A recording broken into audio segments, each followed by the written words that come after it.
A nurse has no authority to treat without a doctor's approval. You've just broken protocol, the hospital director bellowed, his voice echoing through the corridor. Claire stood frozen, her hands firmly pressing a bandage over the bleeding arm of the elderly man wearing a worn, faded military jacket. Later that afternoon, 6 black SUVs rolled up to the hospital's front entrance. Uniformed men climbed out, their gazes sharp as blades and their movements deliberate. Who exactly was this old man? And what kind of power could compel an entire Marine unit to show deference to a nurse who had just been suspended? Welcome to Uncovered Tales. Let's dig into the truth behind what really unfolded. At 34, Claire Bennett, a seasoned nurse at Lincoln Memorial Hospital in North Carolina, had built a reputation around 3 things: her neatly tied blonde ponytail, the ever-present red pen clipped to her scrubs, and her fierce commitment to every patient under her care. Around the nurses' stations, co-workers often muttered about her behind cupped hands. "Try hard," some muttered. "Saint Claire," others scoffed, masking their disdain with sarcasm. Yet patients adored her, asking for her by name, touched by how she remembered small details like their grandchildren's names or stayed by their side during tough procedures. Claire lived by herself in a modest apartment, just a 15-minute drive from the hospital. Her path to nursing had been chosen years ago when she cared for her father through his brutal fight against stage 4 lung cancer. "You were born to heal, Claire," he had whispered to her with a proud smile before slipping away. Those simple words became her lifeline through countless exhausting night shifts and the many days when gratitude was scarce. Tuesday had begun like any other, routine and predictable. Claire had just finished charting a patient's vital signs when sudden commotion erupted near the emergency room's entrance. An older man, likely in his late 60s or early 70s, stumbled through the automatic doors. His military jacket, threadbare and sagging on his frame, clung to his frail body. Blood was leaking steadily from his left sleeve, and a sheen of sweat made his face glisten. His eyes darted wildly around the room, glassy and lost. "Sir, you need to register," the receptionist called out, trying to get his attention. "Do you have insurance? Any form of identification?" The man clumsily patted his pockets with his good hand but found nothing. "I'm sorry, but without insurance or ID," the receptionist began to say. Claire was already moving before she could finish. "Sir, come with me. Let's get you taken care of," Claire said gently, steering him toward a side room. She shot a look over her shoulder. "Laura, call Dr. Harrison, please." Laura, the receptionist, hesitated nervously. "He hasn't been checked in yet," she said uncertainly. "He's actively bleeding," Claire said firmly. "First, we stabilize him, the paperwork can wait." Inside the emergency assessment room, Claire helped him settle onto the examination bed. His breathing was heavy and uneven, and his skin felt clammy to the touch. The injury to his arm wasn't life-threatening in depth, but the angry redness and swelling around it made it clear, infection had already set in. "Sir, can you tell me your name?" Claire asked softly as she pulled on gloves and prepped supplies. "Samuel," he rasped. "Just Samuel?" she asked, her tone gentle but concerned. Claire requested a doctor's assistance 3 separate times. Each time she was met with the same response: the doctors were occupied with registered patients.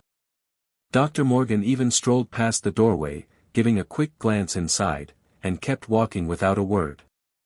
Samuel's condition was deteriorating rapidly. His blood pressure plunged, and the infection raced unchecked. Claire stood caught between hospital protocol and her deeper calling to heal. Her thoughts flashed back to her father, the same lost, feverish look in his eyes during his last days, and the hospice nurse who had dared to defy orders just to ease his pain. "Claire, you can't touch him," Angela, another nurse, warned in a sharp whisper from the doorway. "No doctor's orders, no treatment. You know the rules." Claire pressed her lips together, torn, then she chose.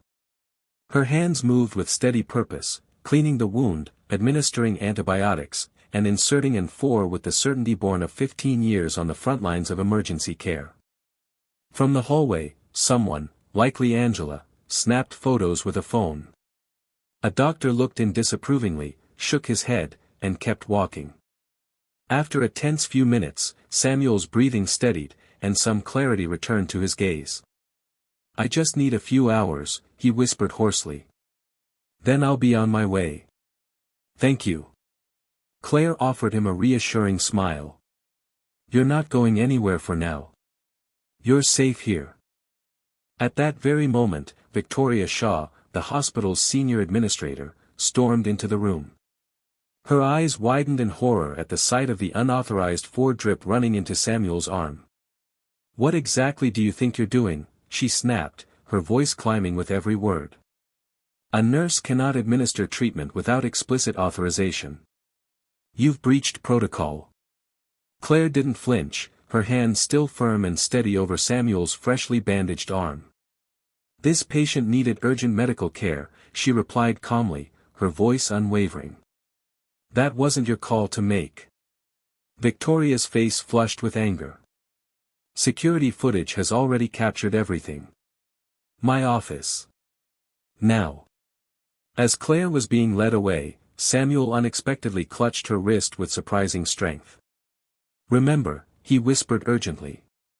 "They'll come." At the time, Claire had no idea what he meant. But 15 minutes later, sitting stiffly in front of Victoria and the hospital board, the weight of his words began to settle, her entire career now teetered on the edge. 15 years of dedicated service, Victoria said icily, and you throw it all away because you couldn't follow basic protocol. On the conference room screen, security footage flickered to life. Claire watched herself treating Samuel, every step captured in sharp, unforgiving high definition. Her so-called violation, broadcast for everyone to judge. If you've ever witnessed someone punished for doing the right thing, keep reading, because Claire's story was just beginning. Earlier, as she'd helped Samuel change into a hospital gown, before the summons to administration, Claire had noticed something unusual, a faded eagle tattoo spread across his chest, unmistakably the symbol of the Marine Corps. Even more telling were the shrapnel scars peppered along his right arm, not new injuries, but the permanent signatures of battles fought long ago. As she eased him into bed, the television in the corner played a news report about Afghanistan. Samuel's reaction was immediate and chilling. His heart rate spiked, sweat broke out across his forehead, and his eyes locked onto the screen, wide and haunted, a reaction far too intense for an ordinary veteran. By mid-afternoon, the fallout from Claire's decision hit like a cascade of falling dominoes. She was served formal notice of suspension, no pay, no contact with patients. Her hospital security badge was seized at the front exit, a final, bitter humiliation as she carried her belongings in a battered cardboard box to her car. Out in the parking lot, the nurses she had worked alongside for years looked everywhere but at her. Only Zoe, a second-year nurse with kind eyes, dared to approach.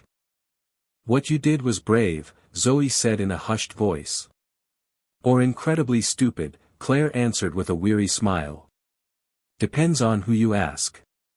When she got home, Claire quickly realized the damage hadn't stayed within the hospital walls. An anonymous post had exploded online, edited security footage of her treating Samuel, twisted to make her look reckless and insubordinate. The comments were brutal. "Fire her. Playing doctor should be a crime. Who does she think she is?" Her mother called soon after, her voice tight with worry. "Honey, not again," she sighed. "You always find yourself in trouble just for caring too much." "What was I supposed to do, Mom? Just stand there and let him suffer?" Claire asked, frustration leaking through her words. "There are rules for a reason, Gracie," her mother replied softly. It wasn't the first time Claire had walked a fine line. During the worst days of COVID, she had smuggled an iPad into a quarantined room so an isolated patient could say goodbye to their family. Just last year, she had stayed 4 hours past her shift to sit with a scared teenage girl waiting for a psychiatric placement when no beds were available. Each time, she had gotten a slap on the wrist, but never a suspension. After hanging up the phone, Claire felt something strange inside her scrub pocket, something she had forgotten until now. It was the small, heavy object Samuel had pressed into her hand before security took her away, a tarnished silver badge, its edges worn smooth by years of being handled.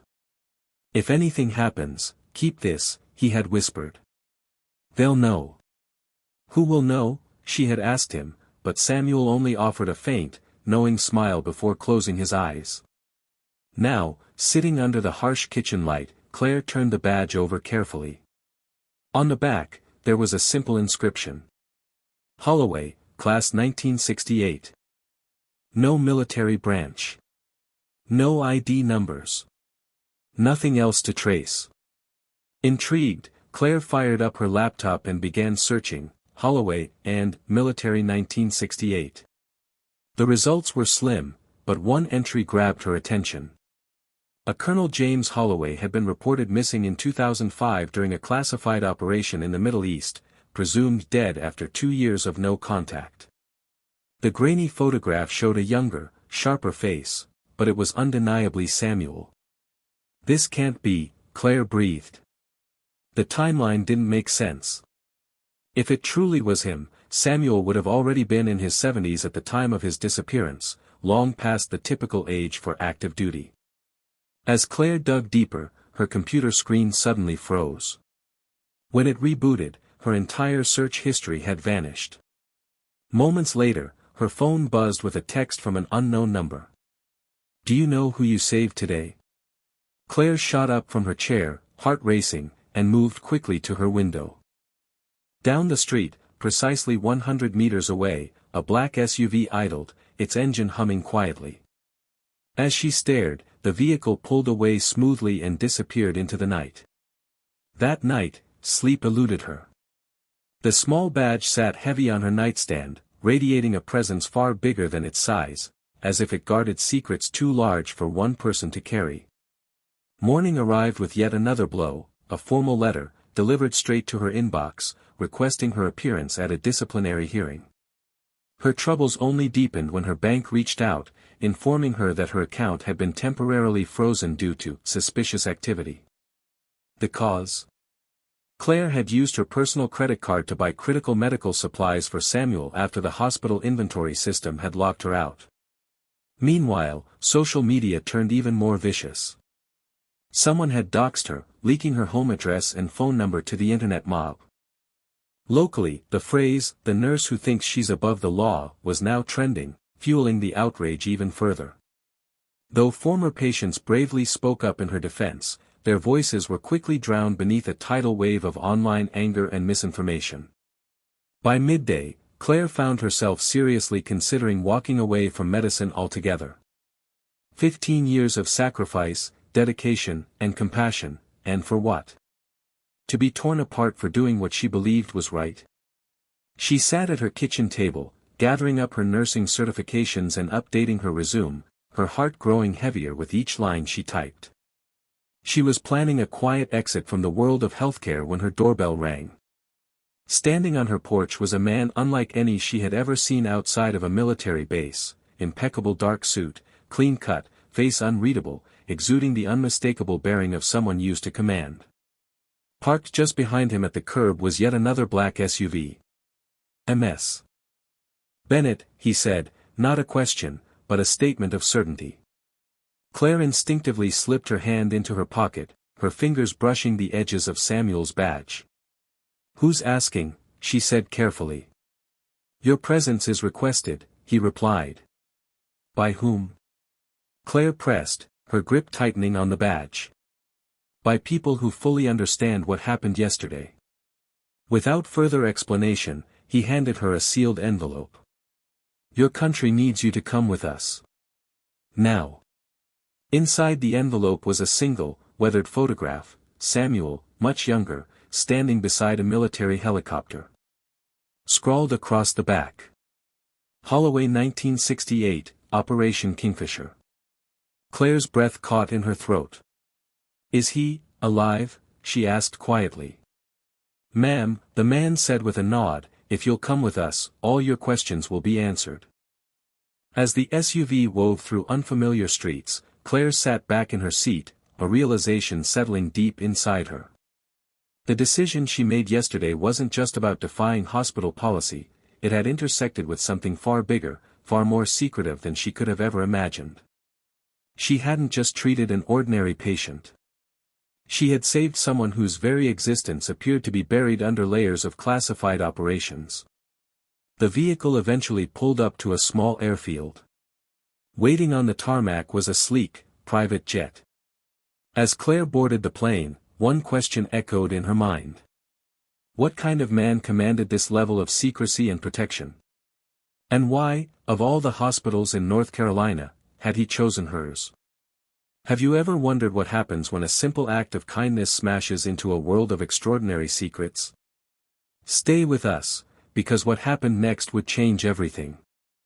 The following morning, while Claire remained missing, unreachable by phone, her apartment eerily silent, Lincoln Memorial Hospital stumbled along in its daily routine. Inside, staff members buzzed with rumors about her disappearance. Whispers floated down hallways, Claire had fled town. Had a nervous breakdown. Maybe worse. Meanwhile, Victoria Shaw, the same administrator who had suspended Claire, was now fielding frantic calls from the hospital's legal team. The viral footage had exploded into a full-blown PR disaster, splitting public opinion right down the middle. Veterans groups were already mobilizing, organizing a protest outside the hospital later that afternoon. On national morning shows, heated debates raged between healthcare administrators and experienced doctors. That nurse broke every rule in the book, argued one administrator. Hospitals must operate under strict order and discipline. Sometimes compassion outweighs procedure, countered a seasoned doctor. Otherwise, what's the point of medicine at all? Online, the conversation grew even louder, with hashtags both condemning and praising Claire trending simultaneously. Journalists dug into her past, interviewing dozens of former patients who described her with overwhelming admiration and gratitude. Her empty apartment became a place of quiet pilgrimage. Veterans she had never met left flowers and handwritten notes by her door, tokens of thanks from a community that instinctively recognized what others overlooked. Back at the hospital, Victoria Shaw hastily convened an emergency staff meeting. We cannot allow employees to take medical matters into their own hands, she said stiffly. Regardless of her intentions, Nurse Bennett endangered a patient and undermined hospital standards. A young resident physician cautiously raised his hand. With respect, ma'am, he said, the patient was in obvious distress. He was being denied care. There are proper channels, Victoria replied, her voice clipped and firm. This is not a field hospital. We have standards and procedures for a reason. But before anyone could reply, the mood in the building shifted. At exactly 4:37 p.m., a low, steady rumble drew everyone's attention toward the hospital's main entrance. 6 identical black SUVs glided into the hospital driveway, pulling into a perfect semicircle just outside the main doors. Hospital security instinctively moved to intercept, but froze mid-step when men and women in full Marine Corps dress uniforms began stepping out of the vehicles. Their movements were sharp, synchronized, a level of discipline that radiated authority without a single word spoken.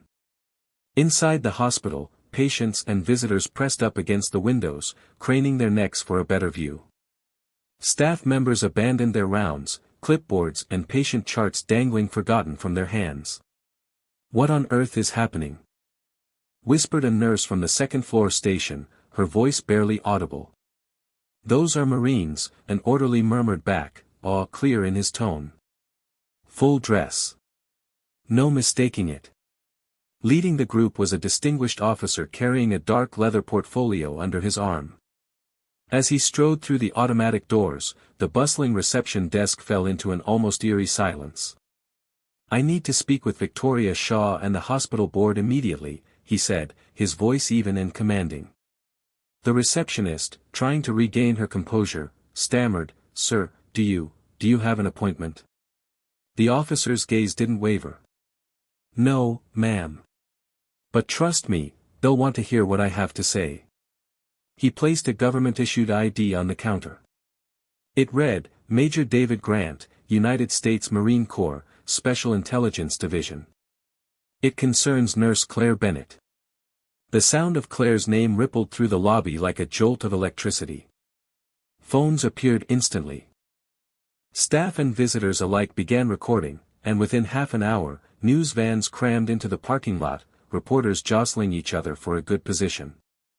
Major Grant paid no attention to the growing chaos.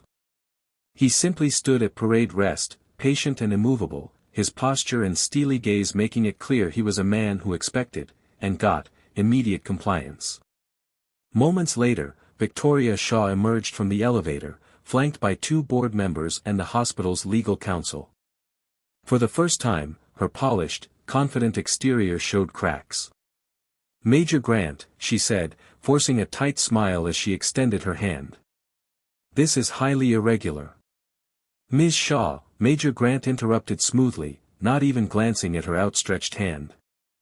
"Yesterday, at approximately 11:43 a.m., one of your nurses provided life-saving intervention to a patient denied treatment based solely on lack of identification. That patient was Colonel James Holloway." A wave of murmuring rolled through the already tense crowd. "The name may not mean much to you," Major Grant continued, "but to us, he is a national asset. His existence has been classified at the highest levels for nearly 2 decades. He opened his portfolio, revealing heavily stamped documents bearing official government seals. Colonel Holloway was not, as previously reported, missing in action. He spent years conducting deep cover operations that saved countless American lives. His death was a necessary deception to protect the integrity of his missions." Victoria's face drained of color. We had no way of knowing," she stammered weakly. "Exactly," Major Grant said sharply. "You didn't know. But Claire Bennett didn't need to know either. She saw a human being who needed help, and she acted with courage and compassion. Qualities that, I might add, seem to be in short supply within these walls." The hospital lobby swelled with people abandoning their posts, drawn by the confrontation. Zoe, the young nurse who had stood by Claire from the beginning, pushed forward through the crowd, her phone up, recording every second. Colonel Holloway was entering the final and most critical phase of his mission, Major Grant continued.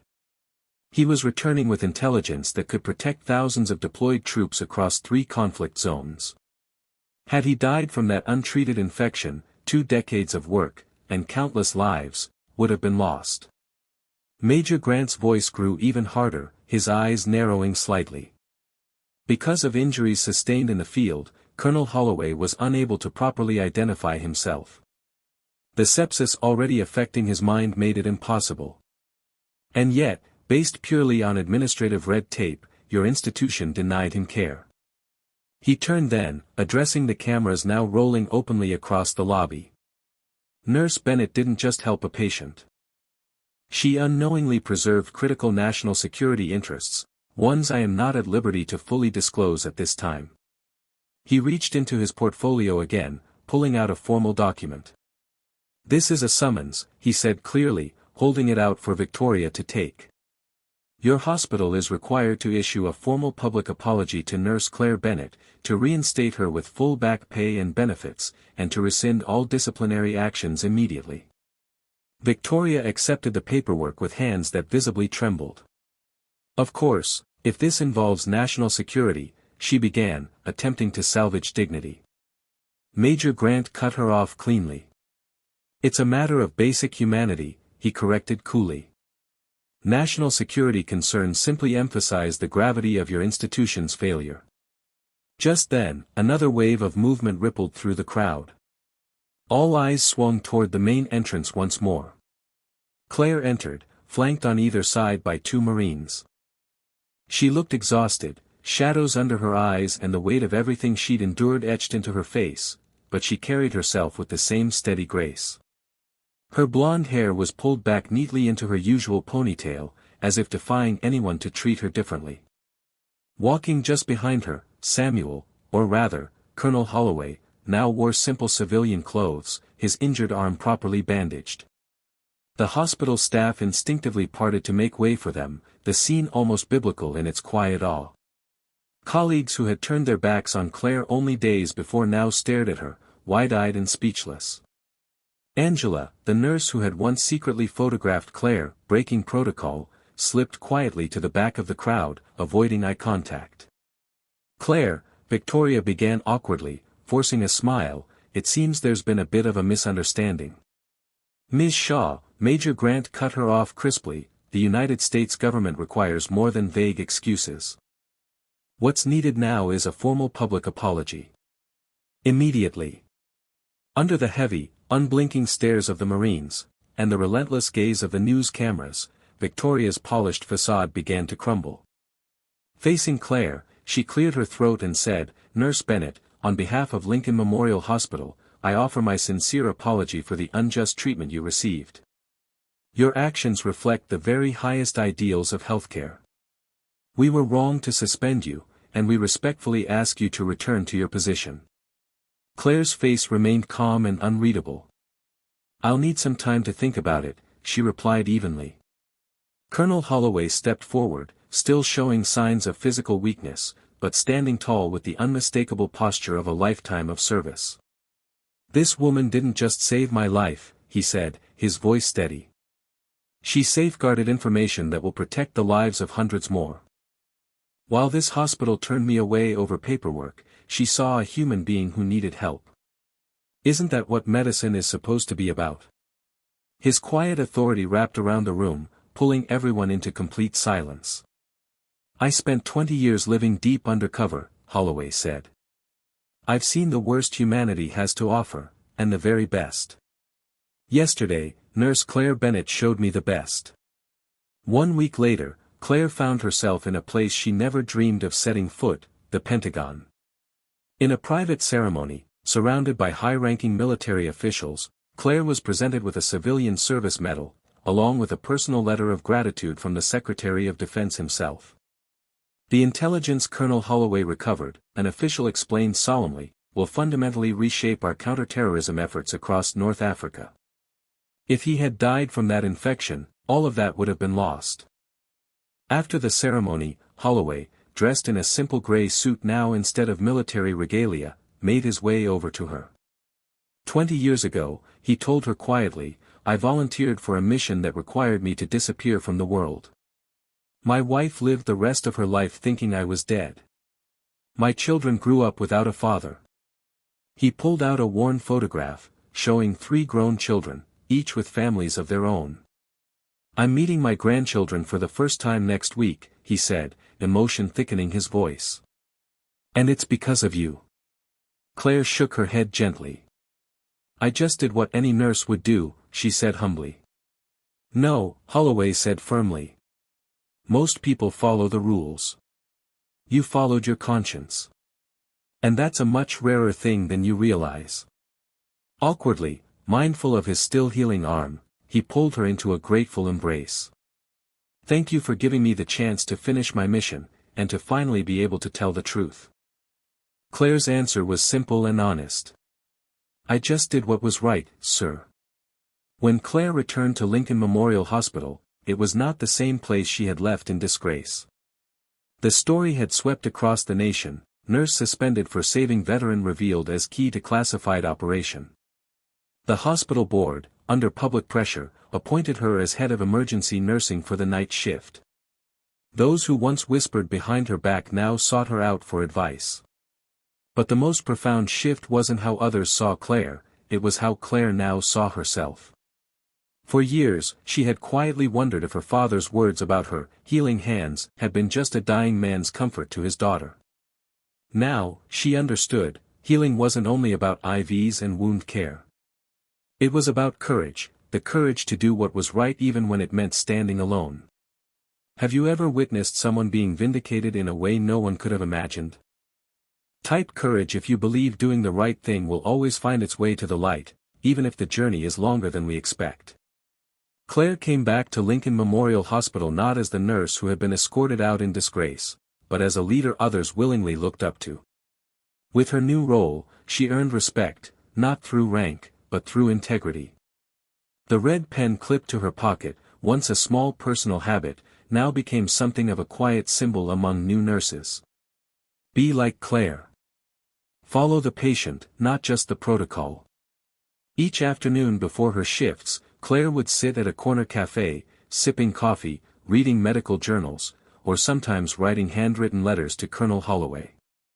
Although his exact location remained classified, their bond endured, a quiet, unwavering connection forged in extraordinary circumstances. On her desk at the hospital, framed in simple wood, sat the silver badge Samuel had pressed into her hand. Beside it, pinned carefully, a handwritten note. Not all who wear white coats simply follow orders. Some dare to do what's right. 3 months after the incident, Claire received an unexpected package.